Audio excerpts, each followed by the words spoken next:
until then, it's things going on in the truth that no one else is willing to say, and so on. My eyes are kind of red. I was swimming this morning. Boy, there's a pool where I am, so I've been swimming most days. It's good.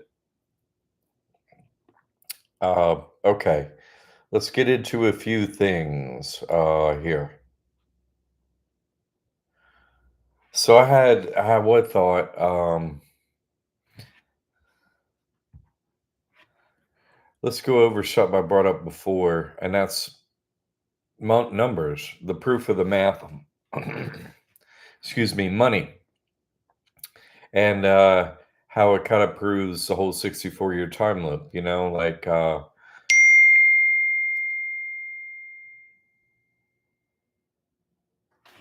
sorry, got a good text about food. Yay.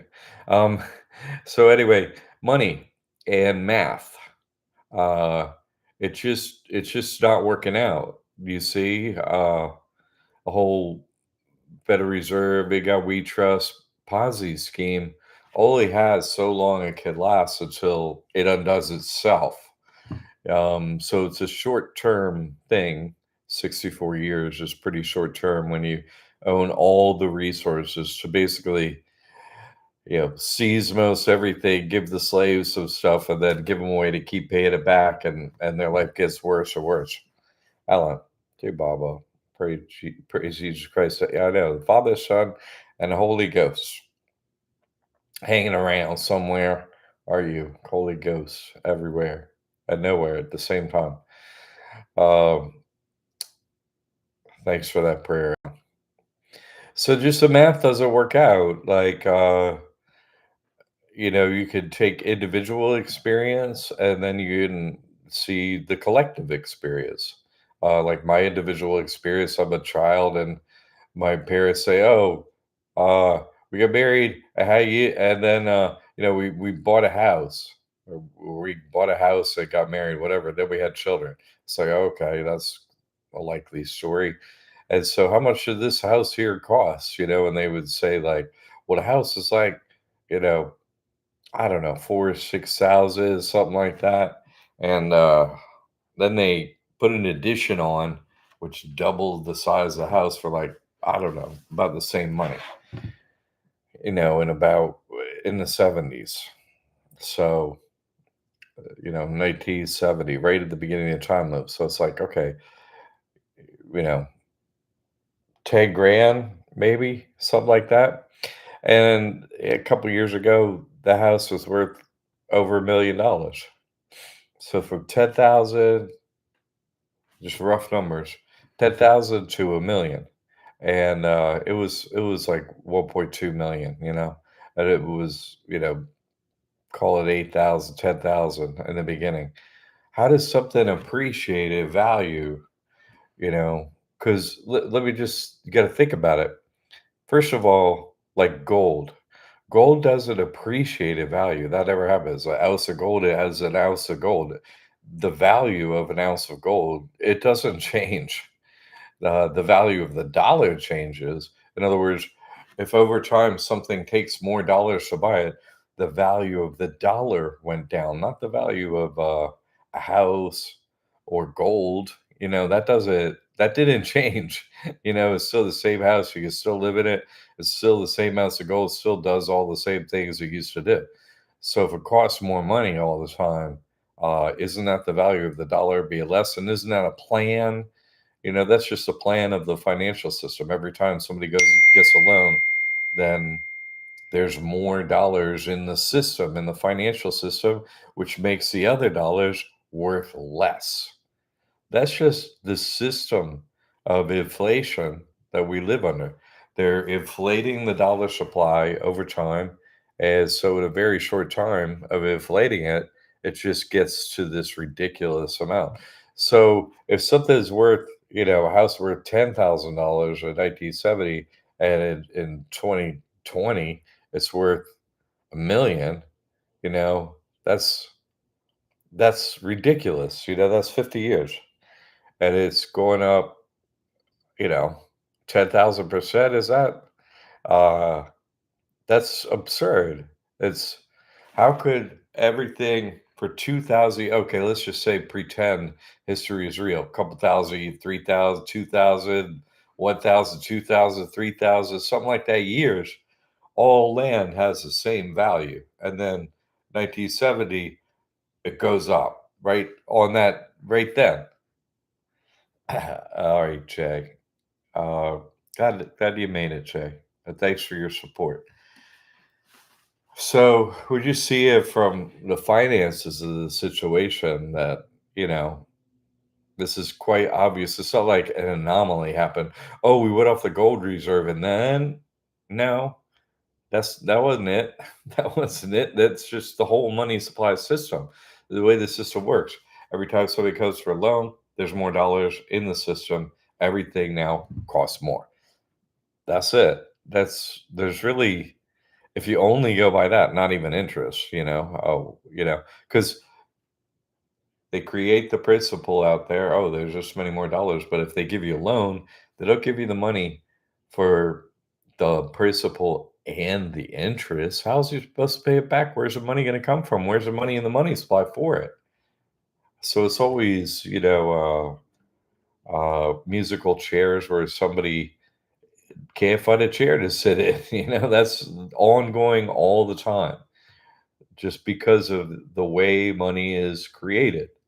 So that's it. That's how it is. And so no one can pay back the loans on purpose. That's why commercial real estate is going way down right now. They're like, how can we get this stuff revalued and make it worth more money and make more money and get more loans? It's already up to here. So they're like, oh, let's just make it worth super much less and that'll fix that. And we'll start the whole thing again. Okay. But now that's just I brought that up before, right? The money supply and the prices of the things just proves 64 time limit. Let's do it on another numbers issue, and that's population and migration. Okay, like in the United States. Uh, if you look at the numbers, basically a million people, roughly a million people leave California every year now. That's a million people leave. And, you know, a little less than a million people come to Florida every year. Those are the numbers. And people are leaving New York, Basically, people are leaving the colder states where the winter is harsher to move to warmer locations. And ultimately, you got to think of the United States as just sort of like, if somebody lifted up a pool table and shook it to one corner pocket, that would be Florida, right? Because that's a warm place. That's the warmest place. And so it has the best climate. And so just by migration, a climate. All right, George. God bless you. Thank you, George, for your support. I really appreciate it, man. So let's think about this migration thing. Thank you for that support, George. God bless you too, brother. Now, if we're thinking about migration, so everyone's leaving the coldest states and they're all moving to Florida. Basically, the number one place people are moving to in the United States is Florida. Number one. So this would keep happening. Why would like Canada?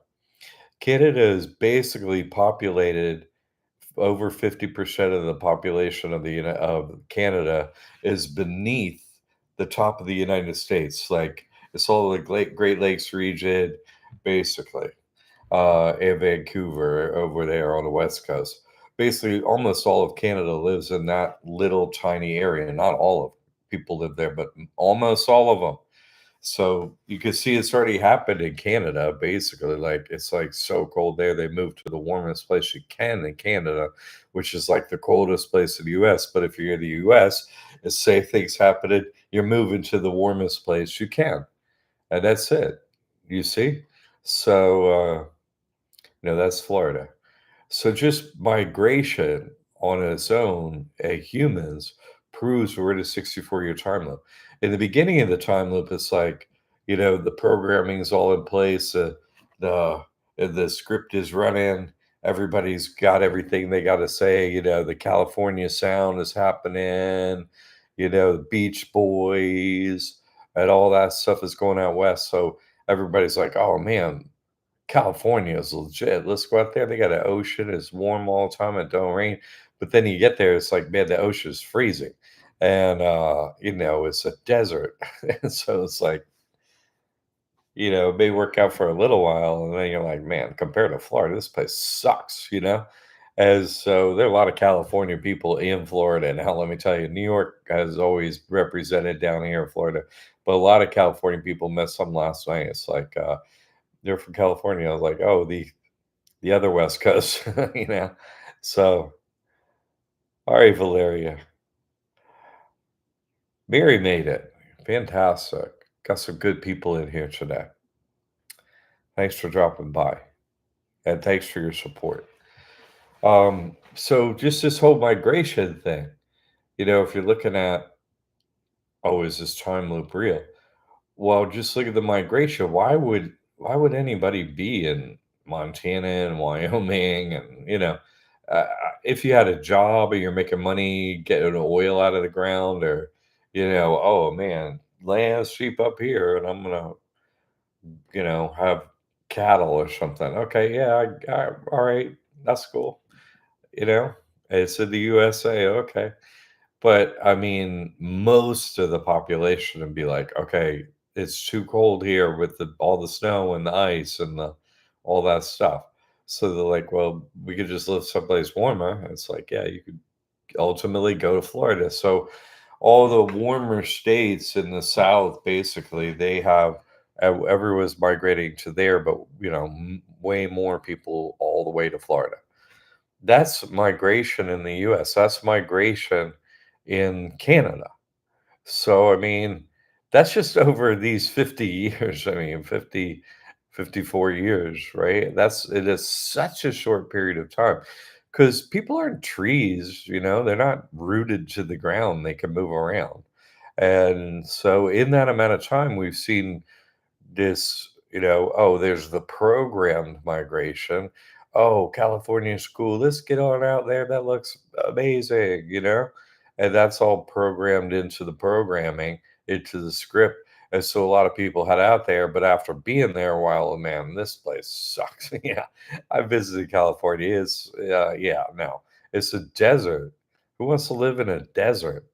No one. It just dries you to a raisin after a while. And it's beautiful. Don't get me wrong; it's very beautiful. But Cali, right? California, Cali's forest, like Calendar, Cali. Yeah, the destroyer. This place is getting destroyed, and Cali Forest is definitely on the list. They had paradise fires out there. Like it's just California is not. It's always in all the apocalypse places. California is getting it the worst. Oops, it's gone in a flood. Oops, it's got all the mutants. Whoops, and it's named after the forest that gets destroyed immediately at Judgment Day, California. So that's the initial programming place. It's like, hey, everybody, get out of here. It's cool. And then it's like, man, this place isn't cool at all. It's a bunch of highways. It maybe used to be cool in the time before time, but it's not cool now at all. So people eventually kind of learn that, and they're not tied to necessarily like, the hate Asbury thing is going on. All the hippies are out there. So it's like the young people are like, everywhere else sucks. Let's go out there. And that's a heavy programming to get a whole lot of young people out there and populate the place and so on when it's affordable. But after that goes away, you know, after a while, everybody wants like the fake American dream out there and stuff, and it's just totally a rotten idea that doesn't work. And so there's some parts of California that are cool and all that, but I mean, ultimately, oh, I want to go to California, the beach, and you can't even swim in it because it's just too cold. That's not cool at all. You end up going down to Mexico and be like, oh, okay, the water's warmer down here. So and if we ever actually had a war that made any sense in America, what would we do? We would fight Mexico and take over Mexico because Mexico is like Florida, right? You get more warm place for in the contiguous United States. I mean, that would be the thing to do. Would it be like try and keep Mexico out of here? It's like, well, let's just take them over and like run the whole thing. So they have resources and a warm climate and all that. Like, come on, think it through. Like, if time were actually real and we actually didn't do fake wars on a script that made no sense whatsoever, if you actually had a war that made sense, you'd be like, well, we got all these weapons and evil people in the army. Let's just set them down, take over Mexico, and get all their oil and warm tropical paradise, and that's it. And Canada can keep Canada. Like that place is too cold. So that'd be the way you actually, if anything were real, that's what you would see. But we don't see that. We don't see those kind of things. Uh, so I'm just saying, sometimes you get out of your own, you're into your foxhole out there, and you're doing what you can in this life, and you're like, I wonder if this time loop is real. And it's like you start to look at everything proves it. Like everything. There's nothing in any part of uh, biology or sociology or psychology or any of these kind of systems of thought about how to view reality make any sense the way we're told. Oh, this is the way things are. They don't make any sense. Looking at human behavior doesn't make any sense. So there's no computers whatsoever, basically, in 1970, and now you got a computer on your wrist. Like that's in just this 54 years in. Like, and that was happening a while ago, so it's really 50 years in. All these things are like, hey, let's roll them all out, the whole script. It just doesn't make any sense. Like, where did things come from? I talked to people about this, but I really, some guy stopped me yesterday in a park. I was walking through the park by the water, and this old guy, he was sitting in a chair, and he obviously his health was not perfect. And he saw me, what are all these bikes go doing here and stuff? And then there was like a bike race. They all had numbers on their back. And so I got into the time loop and stuff. He's like, oh, I'm 84 and blah, blah, blah, blah, blah. I was like, hey, man, that stuff ain't real. He's trying to tell me about his illness and his sickness, and the doctor only gave him so long, and he's with Jesus, and he keeps living year after year. I was like, well, you might live 9 more years, if you keep up that attitude where you're with Jesus, say you're not feeling that great, and keep living. Uh, you might I might end up here another 9 years. I was telling him like, dude, you want to talk to me, so I'm talking with you about what you're bringing up. So I don't know. I try to keep it mostly small talk with people because, small minds, small talk. I don't know. I've kind of had that talk with this guy looks like he was going to die soon anyway, and he stopped me anyway. So for him, I had a few moments of a real conversation, but I just have decided not to do that anymore with anyone. What's the point? Go to a drum circle and or go out or whatever, interact with anybody. I've got like Mayor Baba. I was like, I really see what he was getting out there. He would always be like, so how are you feeling today? How are you sleeping? Do you eating well? How's your health? I just ask people like those questions now. How are you? What's going on with you? What, tell me more about you. And then, specific topics, health, or then they'll just get into what's on their mind or whatever, and that'll be that. We'll just talk about them for a few minutes, and that's my direction. And now everybody, oh man, he's nice. I like him. It's funny. Uh, so I kind of give it up on conversations of reality. I realized that in India, oh, this is a spiritual place. Ultimately, now I know all the truth, so somebody's going to be interested. Nah, no one in India. So, no one in America. So, a few people are here, yes. So I'll stick to the truth, like giving it to the people that want the truth. But the rest of people, nah. I don't see any reason for any all of that business. It never got anywhere. talking to anyone face to face. It never really went anywhere. Like, I'm still a couple of people I met over the many years I've been over there, uh, I try to pull a couple of them along with the truth. But I mean, even them, I had to, it's like, hey, guess what? Like, nobody has any truth anywhere, about time loop, about the bankers, about just nothing really. No, they don't have anything to share outside of the scripted reality. Everyone knows the script, and if they don't know all the script, they know their little script for their little area. As so, and they know some, over script things. Hey, the Twin Towers come down. Yeah. Oh, yeah. I know. Oh, okay. So they know the script, and that's what they know. And they don't want to have conversations outside the script. People don't like to have conversations that are outside the script. Uh, and I really guess after these many years, I don't see a point. Like, I don't think I'm ever gonna, meet face to face. Like, I saw Mike the other day at the drum circle. He came over, but I'm not gonna. But ultimately, I met him online, and he showed up. He grew up where I'm living now. But never gonna like meet someone face to face that wants to know anything about the truth or God or something like that. That's just not gonna happen. I've traveled far and wide. I've been to every state. I've been to, a bunch of countries, and just no one wants to know that I'm ever going to meet face to face. Even people in India, they're like, no, we have, the future written down on these palm leaves and stuff. You want to know some more truth? No, we can't. Like, see, if it's not exactly figured out in the script, as predetermined in the script, wherever, a local script here, a local script there.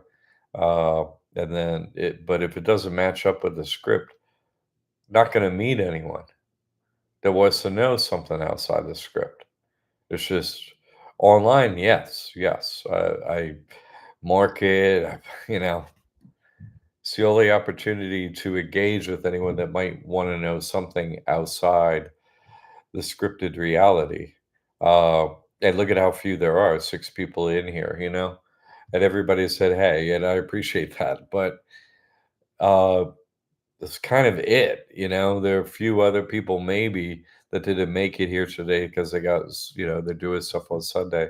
But outside of these people, I thought my whole life growing up, oh, look at them protests. I live in DC.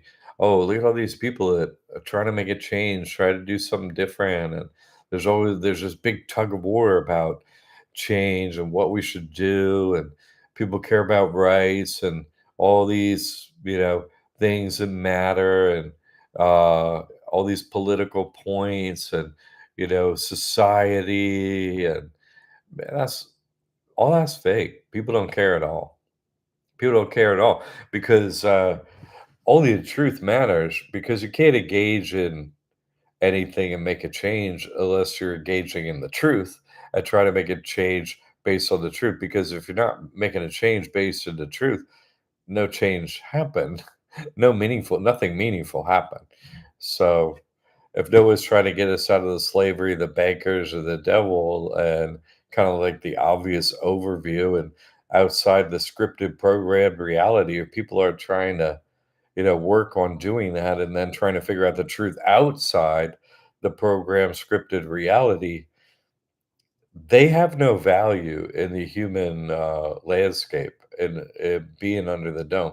They're valueless, because I could learn anything from a book that they might tell me, like it's in the script. You're just going to tell me about part of the script. So you don't have any value. You don't, like, you're not going to progress knowledge or actions, neither one, knowledge or actions, but really knowledge comes from actions. You're not going to progress any actions outside of the script. So nothing new will be learned from you. And so where do you fit in the human species? Like, do you have any value? in a human species because you're not moving it forward. You're just going along with the script that isn't real. So, do you actually have any value to the human species? Uh, no, not in this lifetime, obviously. Not in this lifetime. Like, you have as much value as a tree or a shrub or a bunny rabbit or something like that. Like they exist, they have life, they're here, they're on the stage, uh, but do they have any effect here? Not much. A tree can provide shade. That's great. A lot of the creation here is important to the game, but it's already set down in a pattern, as a physical, three-dimensional, scripted program pattern. It's all here. So it's not going to move anything forward. It just exists. Existence exists as so, and the question is why? What's going on? And what's really going on? Not what we're told is going on, but what's really going on. So I don't know. Uh, I'm watching the beginning of this program called Fallout on Amazon, and there are these people that there's supposed to be a nuclear. First of all, nukes are hosts, right? But there's supposed to be a nuclear battle, and some people live underground during that in these vaults, and then eventually they come up and interact with who's left, and it's like, and that's kind of what it is, isn't it? There are two species in here mainly. They're the humans. They don't know anything, have their memory wiped, and basically everything from birth to death is scripted, and this is the way it is. And the science has already proven. The science has already proven us, whatever it is.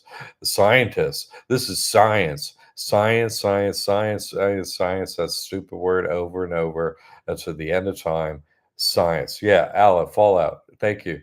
And so fall out, right? It's how you fall out of being here, like how you fall out of your society is really what it's sort of about. That show's about how you fall out of it's not fall in as so obviously it's a pretend, hoax on the like nuclear radiation, but nukes are a hoax. So it's every story, the fallen angels in the script, they all know inside of every script is really the real script where you're falling out of the dome. How do you get out? How do you get out of your vault? How do you get out of your domed reality? How do you get out? Uh, what do you do? How do you fall out? How do you fall out with the you know, script and then fall in with the out. How do I get out of here? How do I fall out? Fall out. So yeah, it's really incredible to me that to have figured out, basically I'm definitely gonna figure out some more hidden stuff because I'm still alive. Okay, yeah, sure. But I mean, it's what more, Alan, you always got some good questions, Alan. Let me tell you. Uh, do you think that the impact that you make on humanity will have effect on the next loop, or will it just be endless repeat? Do actions have meaning beyond this loop? Well, yeah, they do because what reason? Consciousness is never lost. So obviously, we get to the end of the time loop. You fall out where you fall in, whatever happens to you. What happens for sure is people playing the game get their memory wiped, you know? But let's think of uh we're going into the original state of God when we sleep, Alan. So and when we're a child, we're a teenager, when we're 20, whatever, we go to sleep, dream, whatever, wake up. And every time since then, you know, uh, you go to sleep, dream or don't dream, wake up. Cumulatively, every time you do that, so that's like death. You see, because you're not in this world, you're somewhere else where you sleep, and then you come back in the body. Oh, here you are. So every time you do that, you can see that consciousness was never lost. In other words, oh, I remember yesterday, I kind of remember some of a couple years ago or whatever, but it's not, it's partially wiped, right? Our memory sort of fades over time, but it's a partial wipe, but it's not complete wipe. Like our consciousness is a wipe. Like, oh, I learned this at school, or I learned that from being out on a boat one time. I learned this, I learned that. Like you have what you learned, you keep it in your consciousness. So, and you wake up and you still have it in your consciousness, like who you are and the choices you would make. We also really kind of when you don't have any, what's the right word? Prior experience in a certain topic or something. Uh, like I'm sitting in Chase Bank on 314 on Pi Day, right? 314 2016 Pi Day. Uh, so I'm sitting there and the devil walks in like up until that time I had a once, kind of view of reality, but after that my view of reality completely changed. And so that change of view of reality, I still have it every time I wake up from sleep. So, uh, and apparently, who I am is already set from many lifetimes ago. So when the devil came to me and said $485 million, like, why wouldn't you take the money? It sounds great. Take the money. Don't open the trust. That's it. But something in me, I was already conscious enough to know, oh, I've had experience like this in the past somehow, and this is not going to turn out the way just giving somebody money. And now, like, I'm going to be your slave? No, thanks. No, no, no, no, no, not for any amount of money. No. I'd rather help people and get way less money and not have to be, the devil's slave. And so I come to that moment, and that was my immediate automatic response. It totally, most of humans' response is not theirs. They would have the opposite response. So, because it wasn't I'm the devil, blah blah blah. He is like, but it was obvious that's who it was and who has that kind of money and all that. So my nothing was lost in my consciousness that brought me to that moment.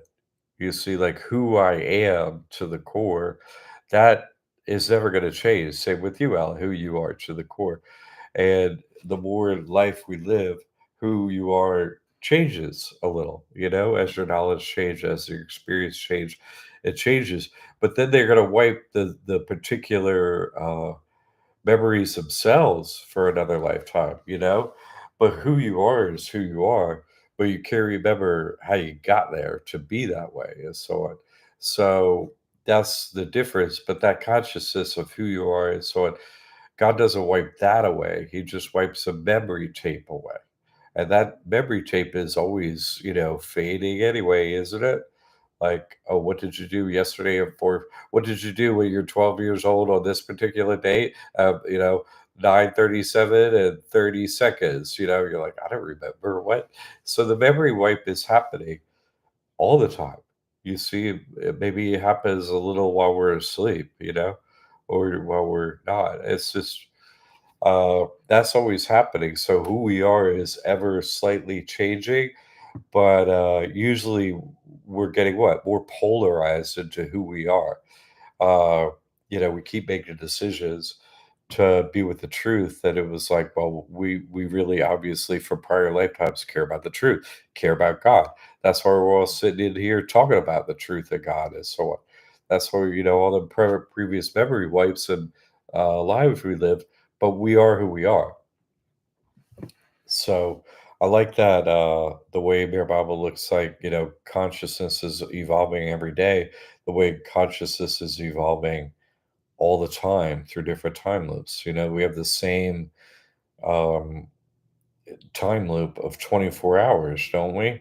You're going to be awake for some of it, and then you're going to be asleep for some of it, and you're going to miss out on part of this reality. You'll be over there in the ether, And but that's reality of the time loop too.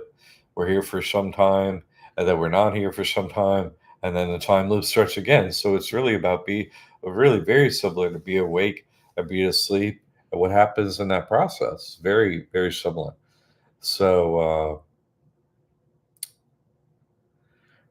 it does have an effect. Like Mir Mama said, only Earth is where you could change, where you could get God realization, because it's the only place you could get karma change, be in the system that isn't telling you what's true, and figure out the truth.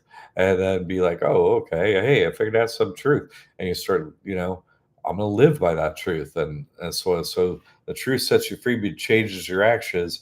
And so, but you have to figure it all out in one particular time loop. You have to get it all, the consciousness up to speed with reality, and be like, okay, now I kind of got it all together. My actions will completely shift.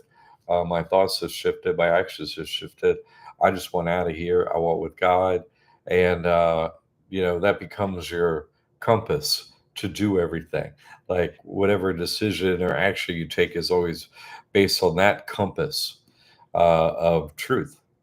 So, um, that I think that's one important way to look at it, that we're always doing the same thing over and over again, trying to have our consciousness know the truth and then change our actions. Karma will change, and then we don't have to reincarnate. We'll go to God. That's actually what's happening. And I think that's happening all the time, and that never changes. And the closer you get to winning this game, the better you get at it, and the more you can see, oh, that hey, this is a game. That's what Mayor Baba said. I mean, he said perfect masters see this whole life as a game, and obviously God does. So, uh, do actions have meaning beyond the sleep? So, they do, because it affects your consciousness. You see, and who you're going to be in the next time loop, or the next location you're in. That's not the time loop. Oh, I'm back with God. Your consciousness evolve, because why is God have keep us doing this stuff? You see what I'm saying? Why are we why, the big why do we have to do this, until our consciousness evolves enough, so where God says, okay, fine, come home, you're not a pain in the ass anymore, you actually get what's going on, I'll let you be as sick with, God, and you're not as sick with God's shadow anymore, and the false reality and all that stuff. You have evolved and involved. Your consciousness ultimately evolves to the point where it's like God's like, okay, I can tolerate you. You can come home now. Yeah. So uh, that's what we're doing, is getting our consciousness where God finds it acceptable. Right? It's sort of like a thermometer. Not a thermometer. Uh, uh, with why am I not thinking? The thing on the wall to change your temperature in your home. Go change that, but you have one like on your arm. You know what I mean? It's like a test meter. It's like tolerable enough to be with God. It's like whenever that thing goes ding, you know, uh, that you're ready. And God's like, oh, okay, And so each plane, each consciousness, every time you evolve your consciousness and get it closer to God and remove a veil, and oh, I'm closer to God, and so on, it's based on your actions in your situation. Eventually, your meter went over, click, oh, automatically, he's on the fourth plane. Automatically, now you get God realization based on your actions and so on. So, it's always about, is your consciousness and your actions, do they match up where God says, come on home, So good question, Alan. Alan's always got the good questions. George, at the credits for the last Fallout episode, the folks on the plays talks about seeing your shadow and talking to your echo. That's funny. That is funny. Yeah. No, that's what it's like, isn't it? um, there is this there's just our consciousness, but it rides around in what, this body, But at night, it doesn't ride around in this body. It's somewhere else. It's riding around in like an astral plane body. If you're in a dream, that's where your consciousness sort of is. Uh, and then when it goes to God, you're there. You're not in your body. You have a pinpoint of consciousness. That's who you are. You're not everywhere. Like God is everywhere. When you reconnect with God, you still have you, and you're connected with God, who is everything. So but that pinpoint of consciousness, who you are, it doesn't go away. Even when you return to God, consciousness is never lost. So, uh, Alan, fallen angel. Oh my God, that's so it, right? That's it. They fall in, everyone. Get in line, fall in. They love to get in line. Going to God feels like falling, right? Doesn't it? That's why. No, it does. Yeah. Doesn't it feel like that? It totally, totally, totally. Yeah, yeah. That's why my joke, my Mayor Baba joke, God, right, is the pusher, right? He has a bliss, so it's like, hey, God, there, shoot me up with that bliss, would you? Pump it in there. Come on, I know you got it. So, God's the pusher. Uh, but also you're on the edge of a cliff, you don't know what's going on. The guy's the pusher. Push pushes you off the cliff. Ah, I'm falling. The guy's like, wait, you didn't think I was gonna catch you? Come on. I'm gonna catch you. And so yeah, it does feel like you're falling. It does feel like you get caught by God. You're like, but then you get caught by God and you're in this place. So you're like, am I not falling anymore? I sort of feel like I'm falling and I'm not falling at the same time. True that, Reagan. That's a really good way to put it. Uh, George, perhaps the 1,000 years of hell heaven is the ether between lifetimes that has a side effect of wiping the memory. That's true. That's true. Not perhaps. Yeah, no, that's a really succinct way to put it. Yeah, for sure, for sure. That's an effect, like Rumpelstiltskin, right? Goes to sleep for 100 years or wakes up and it's like everything's different. Yeah, agreed. Agreed. And well put, George. Thank you for that.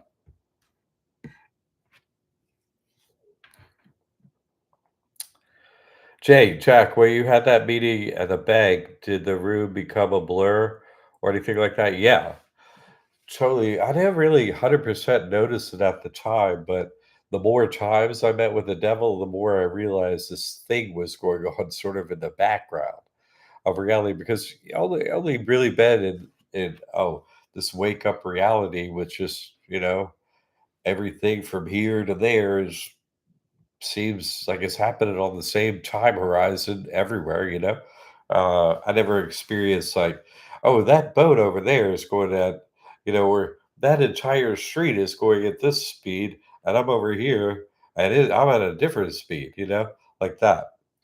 I'm there in one reality, I'm in another. I never really had that ever. So it's sort of that first time it happened, I didn't really completely notice it in a way. I sort of noticed something weird is going on, but the attention of the devil is sort of a focus, of your consciousness at that moment. But it's sort of like it's sort of like it's like wherever the devil is, time pauses. It's like the Flash, you know what I mean? Uh, Lucifer, the son of the morning star, right? It appears as lightning, comes as lightning. The Flash. Uh, so, where the devil is running at this one time, and he can apparently, you know, you're on the devil's time where you're meeting with the devil, but the devil's on this other time. So when the devil's in your presence, you're in the presence of the devil in a certain area. Time is just happening just regular. Like for me, a regular time speed. I'm talking to the devil. No change. But outside of where you are, it's like sort of everything paused. Uh, slowed down to such a speed that it feels like a pause or sort of like a graying out, or it sort of like becomes fuzzy a little bit. It's not like, oh man, everything is exactly the same, but everybody's frozen in place. That's not it. That's not it. It's like where you are talking with the devil. Man, I get itch. Where you are talking with the devil, that area is just like regular time, and then outside of it, you're not really focused on it because you sort of have such a you're like, "Wait a second, this dude is the devil," and you're having this interaction, it's, like, really intense. So your focus isn't on the background, but you sort of can look to the side or see things and so on and be like, "What is" it doesn't something's awry, you know? It's hard to put into words because it's outside of, experience that we've had up to that point, you know? So, that's kind of I guess, somewhat of a description of it without knowing, exactly how to tell you exactly, but, uh, yeah, Jay, that's kinda yeah, no, I'm not high. I was swimming in the pool here doing laps before I got on here. I'm not high. Do I have super red eyes from the chlorine though? Oh, it's kind of going away a little bit. But no, see, no, that's chlorine. I'm not high. Uh, I'm about to say, hey, fine if you're high, whatever. This whole dome and reset. I get it. If you take a minute, go smoke some weed, and fine, I'm fine by me. Uh, we need to come down once in a while. I'm just not right at the moment. But that was a good question. Uh, not at this moment, but you know, thank you for the question. So Jay, I don't know, Jay. I hope that calm down. uh Jay, I hope that explained it a little bit. Because it's kind of hard to explain. It happens every time now I've met with the devil. It's sort of like this other thing is going on. Very strange. Thermostat, yes, Alan. Thank you for following my little logic train there and filling in the blank with thermostat. Yes, but that is how life is. It's sort of like everyone has this, meter on them, and it's like, oh, tick, ding. That oven, that cake is baked. That oven, that cake is baked. In the oven. Pull it out so it doesn't get overbaked. Like it's just, it happens when it happens because if everyone was weighed differently, but that everyone's playing the game differently, that's not fair. So everyone sort of has the same metering on them, and it's in flux, And we're supposed to end up like the crosses, debits, and credits, right? Line down the middle, and it's like, ding, you're ready. You didn't go past. You didn't go. You're just even. Cling. That's where we're like, ding. God realization. Yeah. Fred, hey, John. The plan knows who knows the plan. That's funny, right? It is a plan, and I just know the plan. And that's funny. I was a builder for many years, and you're reading plans. So I had a lot of experience reading plans, and so I could just look up and see the plan around here. I ended up so I could read the plan. That's funny. The plans, yeah. I like that. I like Fred. That's a good one. George, question. Do all or part of the second, third, or fourth journeys that Mayor Baba talks about in God Speaks take place on Earth? Uh, yeah, basically, yes. Except for anomaly moments like meet with the devil where you're like, okay, I'm here, but and then when you meet with God in the ether, totally, you're not even here. That's a part of the second, third, and fourth journeys like that. That's after reaching the seventh plane is a question here that George is asking about. After you reach the second plane and God didn't, put you back in a body, what else do you have to do? Like, yeah, what else do you have to do? And then I really think of it as like about 7 years, the way it was for Mayor Baba, where the story is he banged his head against a rock or like a concrete floor for several hours a day after getting God realization for 7 years, and also laid in bed for 9 months with no food, no water, and nothing happened. Nothing, is sort of like uh, there's just when you reach seventh plate, it's a lot like ages 1 through 7. Like you return to the baby state in a way. Like God says, "Oh, you have to return to the baby state to come to me." But that's true.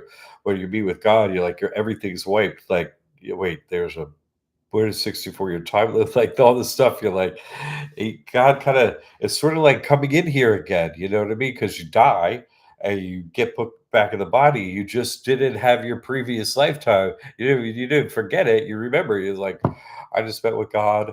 I am restarting.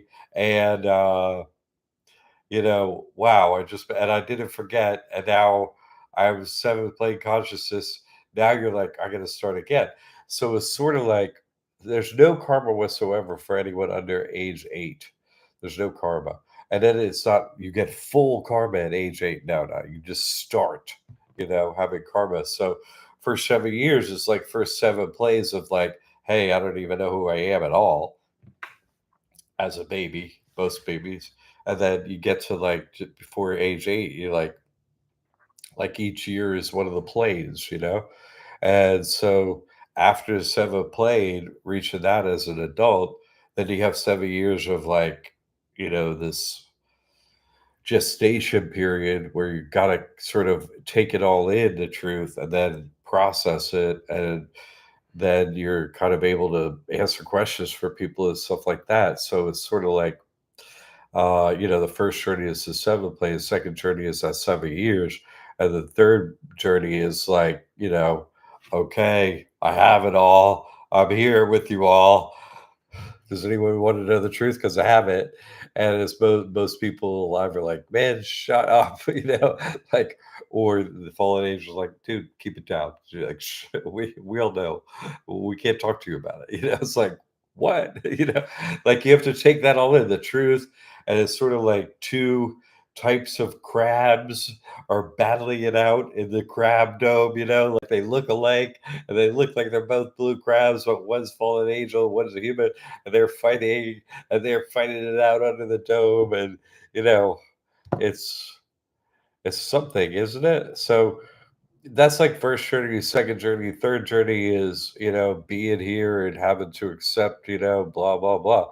The fourth journey is when, I'm going back to God. That's, I'm leaving fire. Hey, thanks God for get me out of here. That's the fourth journey. Like, hey, I'm home. I made it back home. End of the fourth journey. Like that. Uh George. Great question, George. So I hope that explains it, George. Uh Thank you for that. That was great. Thank you for asking such a great question. When I could answer it, because I never really sat down and thought that through for a while. But no, I'm glad you asked because it come to me as you asked. Thank you. Just joking. Oh, 420. No, it's okay. No problem. And hey, why wouldn't I be after like all this information? Uh Dee Dee. Everybody came to my house. There's a lot of calm down here. Nice. Uh, do you still run into the devil recently? Is it still Z embodied 420 love? Uh, Z, as far as I know, Bear Brahma said, "Oh, the avatar could be in 100 different bodies. The devil could be in a lot of different bodies at one time. Just can. It's just part of its ability to exist, being in many places at one time. So I'm sure Z is still carrying on fully. Uh, you know, one with it has devil realization as Z does completely. Seven plane devil realization, whereas others do too. And it's a lot like the Matrix, where the devil can just jump into anybody. This in that with that program. It can't jump into the people in here, but it can jump into basically any other body and be that individual. But one stays sort of permanently, you know. But it's also sort of semi-permanent with Z. Like I've heard him speak as sort of like his own octave or patois.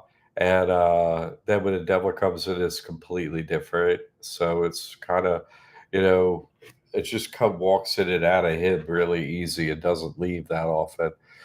But for others, it's in other bodies too. I've talked to that, creature in several other bodies as well. But good question. 420 love. Thank you. Fred. Everyone should live like they have 10 years left anyway. Yeah, it's now 9 and some months. So yeah. Ooh, and is the as I brought up the last couple shows I did here, is the uh rapture real? You know what I mean? Do we get out 7 years earlier? So, you know, I have my debate on that and I'm not gonna count on it. But is there 2 and some months left? So but people should live like that, they should, because it's real, first of all, but it also completely changes the way you view life and what your actions are. I agree with you 100%, Fred, and well said. It's really, and some of what I talked about in a previous show was rapture anxiety. Like, you have this like, man, this is real, so how am I gonna live my life, for this amount of time? So it's very interesting like that, Fred. Agreed. 100% agreed. George the Stand, right? I read that book as a child. Man, great, young teenager, great book. Stand on Paramount Plus has several depictions of talking to the devil, which are similar to the scripture. Agreed, agreed. Flag, that book, right? Yeah. And the uniform, man, what Flag wears and the devil wears, it's crazy, Like I've seen that uniform before on one of them, it's and the devil likes to wear similar junk if it's not a woman, and but you know, definitely. Devil likes having some hair and looking cool and yeah, no, that's true. 100% agreed, George. Yeah. No, it's really it's a good depiction of that uh character in that book. I agree with that. It's pretty right on target. Yeah, agreed. Jamie, okay. Jamie's here, the world traveler. She's in Canada. She's in Germany. She's wherever she is. She's going everywhere. Good to have you, Jamie. Good to have you here with the truth. And thanks for your ongoing support, Jamie. You're the best. Very good. Before one gets God realization, they don't know when they will get it. Yeah, it's a surprise when it happens. It's true that. And it's a surprise what it is, you know? It's a surprise when it is. It's a surprise what it is. Agreed, 100% agreed. You know, and the masses, going up a plane, the steps to get into that, all of them aren't expected. It's like, what's going on with me? What is this feeling? Who am I? All of it is something that you experience. And then I sort of recommend reading Bear Mom because nobody's as good in straight plain English as, this is what's going to happen to you. Uh, it's a perfect part of the script, kind of explaining our experiences that we have to go through. So, yeah, yeah, completely right. No, it's a surprise. Like you have a meter that's going to say God realization happens when it hits here, and you could be, you don't know where the meter is. It's invisible to you, to me, right? No one, you can't see it necessarily. Like if I interact with someone, eventually I can begin to see it myself, where they are, and so on. But no, it's basically invisible to people. That information, true. Did Z put a spell on me over the phone? Yeah, yeah. The devil could put a spell on. That's pretty common rhetoric for the devil. Yep.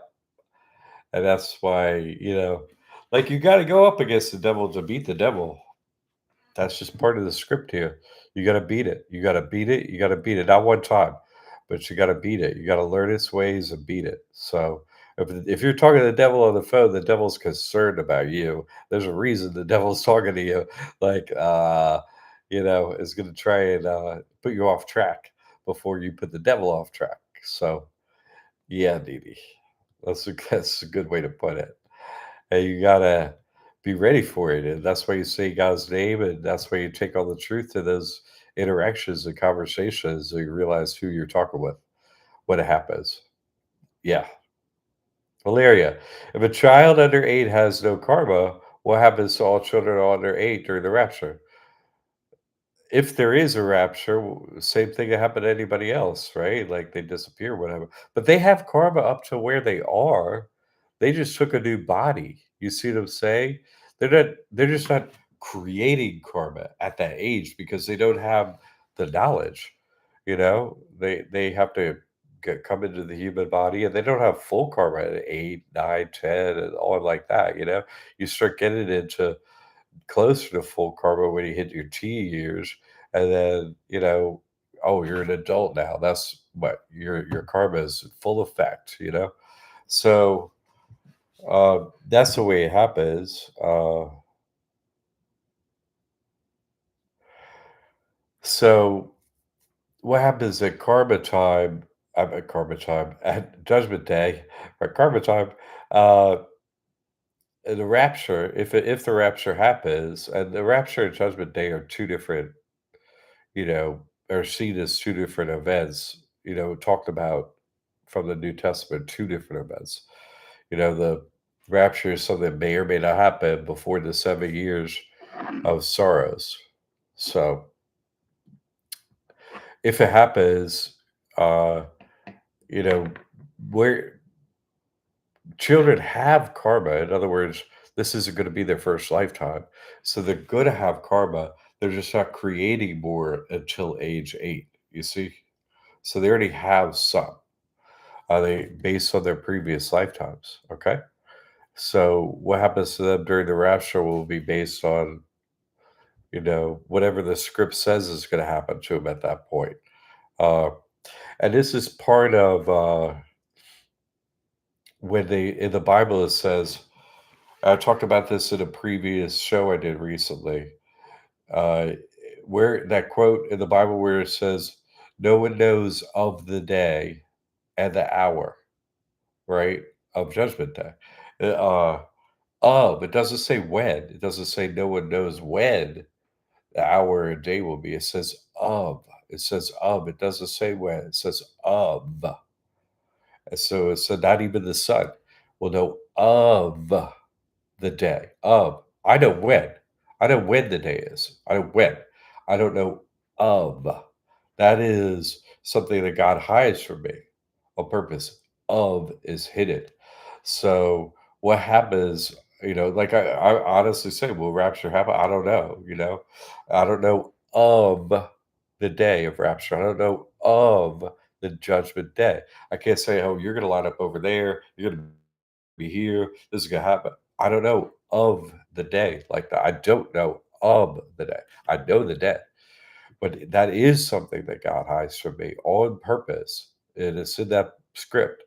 Don't know of the day. What's going to happen of that day? And so can't answer every question like that. I'm not meant to be able to answer every question like that because no one knows of the day. You can ask me, but I can't say. I can say when it is. I can't say of every detail. Oh, I can't say that. God don't let me see that. That's in the plan to not let me, even me, see that. You see? So those are the parameters involved with your question. All right, Blair. DDZ called me with some guy on the phone and I almost fainted. Yeah. I saw 3A and hung up. Good job. But the devil comes and is like, hey, guess what? I got a great. He's like, yeah, no, no, no. You want to? Okay, tell me. Because apparently you're going to keep coming around until you tell me your offer. So tell me your offer. Make it quick. Make it Really? Short and sweet? I heard your pitch. Thank you very much. And the answer is no. You know? How about I give you this much cash? No. Okay, bye. That's it. Yeah, make it a quick one like you did, Didi. Good for you. Freddie, you have ears to hear and eyes to see. Exactly. And that's the way Mary Robbins says as you go up the spiritual planes, you receive other senses from your eyes, from your ears, right? Uh, and from your nose. You have other senses because the tongue is about touching something. Sense of touch is about touching something too. So you're not touching anything new. You're seeing, hearing, and smelling things that don't involve physical touch, right? You're given three new senses there to see what's actually going on. So that's a good way to put it, Fred. Yes. Yes. Yeah, you can see it another way. What you can see basically, you can see the shadow. You're not watching them what they do. You're watching their shadow. Why are they doing it? You're watching why people do things instead of what they're doing. So yeah, totally, Fred. I'm going to get through the rest of these questions. I'm going to jump off here. So I'm glad we talked about this today. If you got something else on your mind, put it up because I'm at my hour here. Dee Dee, and he said the guy was High Wizard Archangel, and they were shocked. I knew it.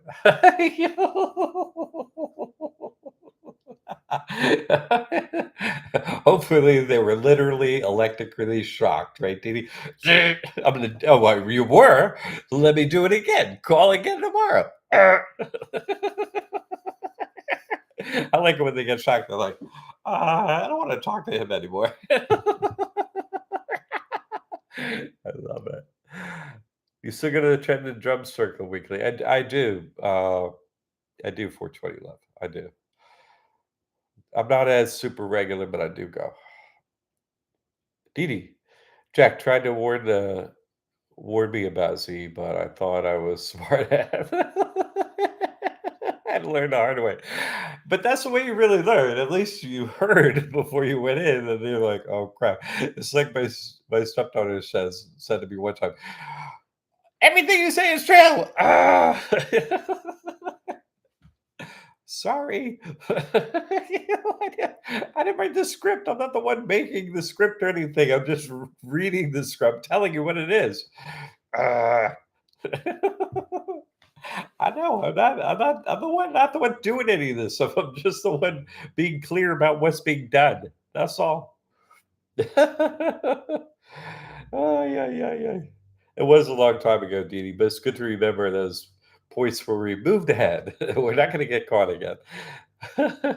You got a good way of putting it. That's funny. Thank you.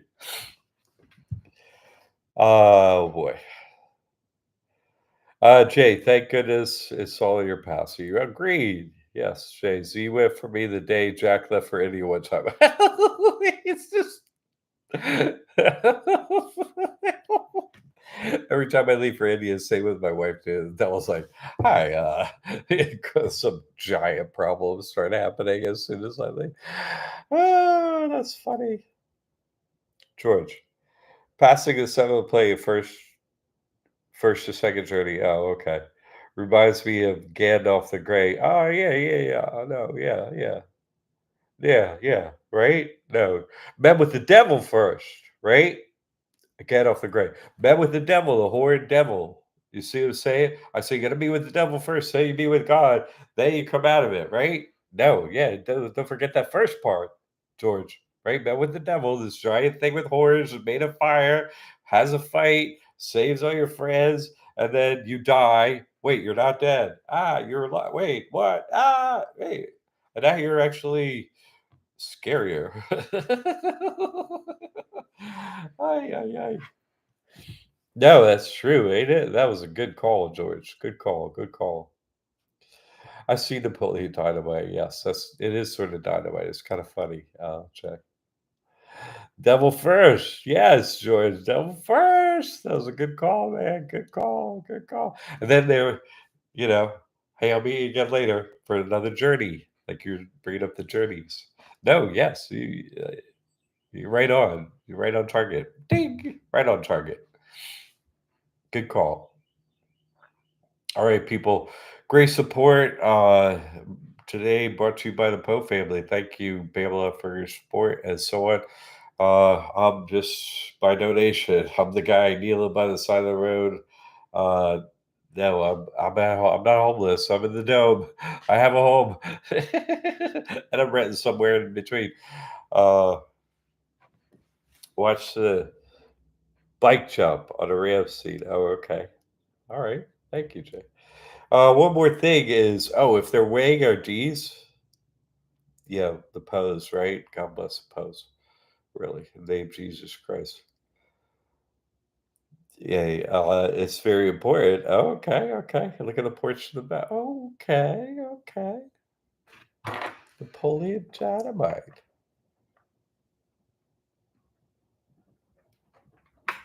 So yeah, it made the notes now. One more thing, if you're weighing D's at the end of time, should we just be renting? I'm just thinking about just renting from now on, not having any D's or titles or nothing to anything. It's just renting. It solves the deeds problem. I'll laugh, Basil. Thank you, Jed. Think about that one for next time. Should we have a deed in any kind of name, anything that we're anything of, or should we just rent? Think about it. Think about it. Let's something to talk about next time. All right.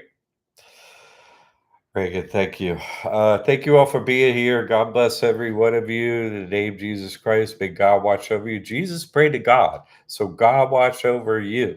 You're trying to get your journey forward all the way to God, all the way may across all the spiritual planes. So, God, they're here, they're doing the work. They're not, anti-truth, they're pro-truth. So God help them. Bring them to the next plane.